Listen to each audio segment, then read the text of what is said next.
Superfast news, आवाज जनसामान्यांचा। परसोडी बो येथे बैलपोळा उत्साहात साजरा। कळंब तालुक्यातील परसोडी बुद्रुक येथे बैल सण पोळा उत्साहात साजरा करण्यात आला। आज 22 ऑगस्ट रोजी बैल सण पोळा हा शेतकऱ्यांसाठी अत्यंत महत्त्वाचा सण असून परसोडी येथे बस स्टँडवर सर्व गावातील शेतकऱ्यांनी आपले बैल आणून शेतकऱ्यांचा उत्साह पाहण्यात आला। शेतकऱ्यांनी आपल्या बैलांना सजवून पोळ्यामध्ये आणण्यात आले होते।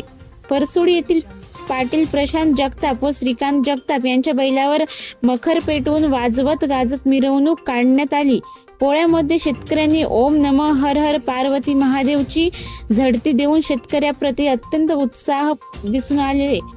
सदर कार्यक्रम शांततेत पार पडावा याकरिता सरपंच सुवर्णा प्रमोद सिडाम, उपसरपंच प्रवीण बोटरे, ग्रामपंचायत सोसायटीचे अध्यक्ष भीमराव सोनाळे, कळंब पोलीस स्टेशनच्या वतीने बीड जमादार नितीन कडूकर आपल्या ताब्यासह हजर होते। अशा तऱ्हेने परसोडी बुद्रुक येथे शांततेत पोळा सण पार पडला। महाराष्ट्र सुपरफास्ट न्यूजसाठी पवन जाधव, यवतमाळ।